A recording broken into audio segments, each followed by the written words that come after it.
All right, this is going to be kind of your intro video of how to get your web work started in a semester. So the first thing you have to do is find your course. So assuming that you've sent your course requests and they've been given to Ben Markham in Bloomington where he can throw you on, once that's done, you will go to webwork.ivytech.edu. So let's do that.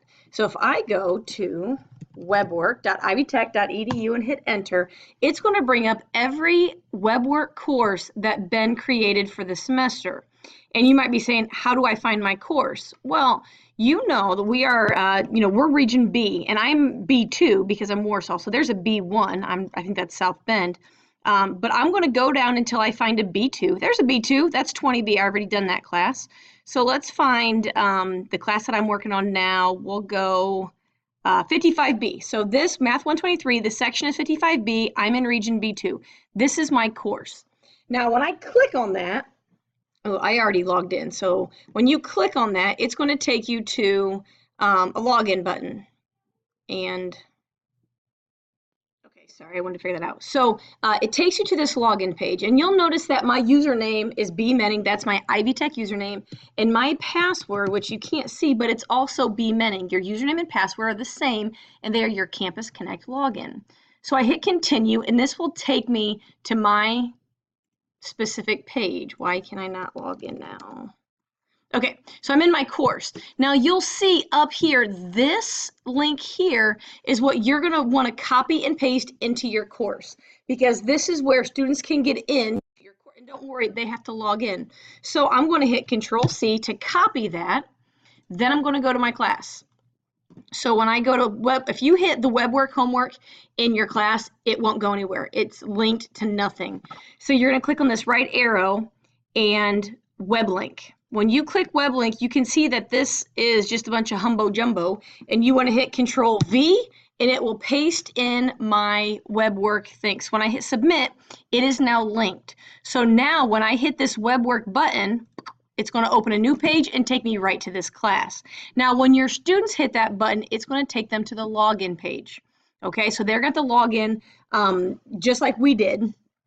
And hopefully we'll set up our class. I have not set up this class on purpose so that I could make this video. Okay, so we have copied our link in our course, which is important. We've signed in. Now the first thing you want to do once you get into Webwork is change your password, because everybody knows that my username is B Menning. So everybody knows my password is B Menning. I don't want everybody at Ivy Tech to be able to get into my class. So if you go to change your password, go to user settings, and you can see here's my current password, and then you can put in a new password and confirm. So you can make that whatever you want. So you're changing your password should always be the first thing that you do. Okay, then we want to add students. So you can see under the Instructor Tools, this is where the majority of the stuff you're going to use. But to add students, we go to Class List Editor. Now, you can import your class list from Excel. I've never done it that way. It sounds very hard. Ryan White-Stevens knows how to do that. So if you want to use the import with Excel, call Ryan. I add mine by hand. So when I click the add button, it says how many students. So when I do my class, I might have to put 28 in. And I'm okay with typing in 28 information. It doesn't bother me. But today I'm just going to add one, and I'm going to hit take action. So last name, first name is name. So I have last name. Now when you see these two that have stars, student ID and login name, this is their username and password, right? Login name is their username, student ID is their password. Well, nlast21 is this person's Campus Connect username. So I use, and this is the easiest way to do it, use their Campus Connect username for their username and their password. So notice these match, nlast21, nlast21. Once you have it, I never put in this other information, whatever. And you click add students, and now my students are in. So if you do 28, it will have this entered student down 28 of them. Okay, so we have added our students. Now we want to get our homework set up. So I go over here to Homework Sets Editor. I click on that. Now you can see right now I have no homework in here yet. So I want to import homework. So go to import. I would import multiple sets. So how many sets? Multiple. Now, I don't know what these first few are, and I don't use the MAA tutorial. I start with the orientation. You can put in the MAA tutorial if you want. I've never looked at it, so it might be fantastic and I'm missing out and I just don't know. But I do the orientation, I hit my Shift key, and then I scroll all the way down and I highlight all of them. So Shift, drag to highlight all of them. And when you see it down here where it says assign this set to its user, you can do all users. Okay. You can shift dates with the earliest, whatever. I don't worry about it here because I put in my own due dates. So when I hit take action, this is going to assign all of my homework sets to all current users. Okay, and here they are. For some reason, the orientation is set to open later, but again, I'm going to fix my due dates. So now we have homework assignments, and they all come in just random dates. So they're all due May of 16. We're behind. Okay, so you might be saying, well, yeah, now we're in trouble. Well, we can change our due dates. So we want to go to edit, because now we can edit our due dates, and I'm going to hit all sets. I want to edit all of these because I want to change the due dates. So I hit take action, and now I can, as soon as it's done thinking here, okay,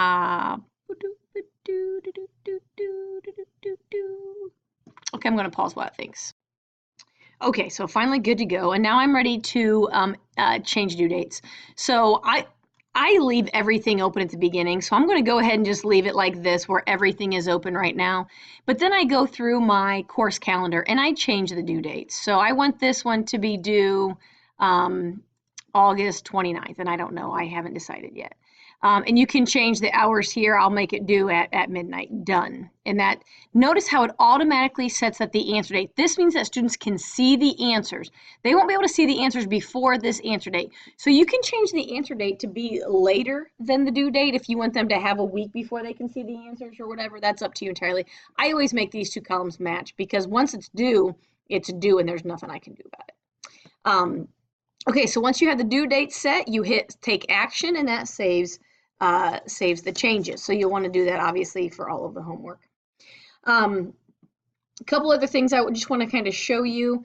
When you go, if you have a student who emails you and says, Becky, I've worked on section 2 40 times and I don't get it. Okay, well, let's look at our last 21 friend.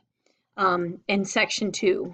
Obviously, this person doesn't exist and they haven't done anything, but you can see this button down here that says show past answers. If you click on that, if they've really done it 40 times, there will be a list of 40 numbers here of everything that they've entered. And so you can see exactly what they've entered. So if they've entered the number 32 14 times, you can say, well, if it didn't work the first time, it's not going to work the second through the 14th time either, right? So it kind of gives you an idea of what they're doing.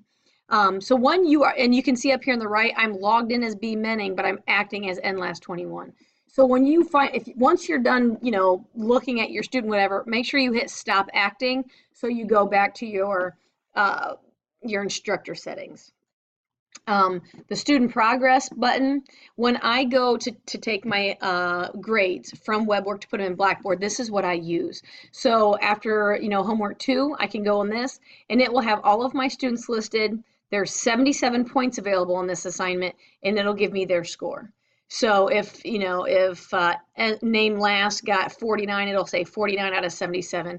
And it'll show you here, these are the 19 problems, and it'll show you which ones they got right and which ones they got wrong.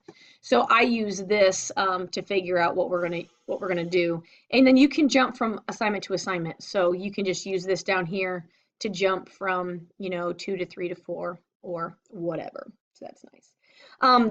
I did have the question yesterday of how do you change a due date for one student? So let's say, last name here is in the hospital and you want to give them an extension. So I'm sure there's more than one way to do it, but this is the way I figured out here when I was working. So if you go to Instructor Tools, it takes you can see if you have all 28 students, it's all going to be listed here. And Ben will be listed on everybody's because he's the one who created all of these. Okay, so name last is who I want to play with here. And I'm going to go just below that. You see this view edit all sets for one user. So when I get there, it's going to come up and there are all these things that are different. So if it's section 4 that we want to change the due date, right now, you can see these are what the due dates are right now. So you can change the due date to be August 31st and hit done. You are still going to have to hit save changes, but that will then change. I don't remember which one I changed. Oh, but it changes things, right? So it'll save the new change, and that's how you can change for one user. Okay, so it kind of depends on what you want to do. I know there's other ways to get to it, but right now I can't think of it. So as you kind of play with it, you might come up on that on your own. So play with it, see what happens. As far as I know, the email is not set up. My students try it every semester, it never seems to work. So I don't know if it's working this semester or not.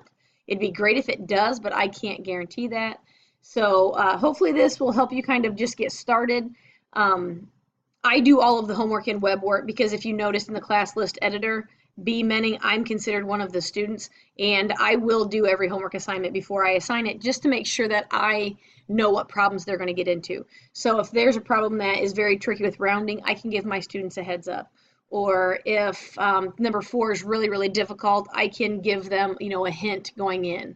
I just like to be aware of what's happening. So you can get into all the homework assignments as you and complete all of those without a problem. So if you have any other questions, just shoot me an email and we'll go from there. So I hope this video helps.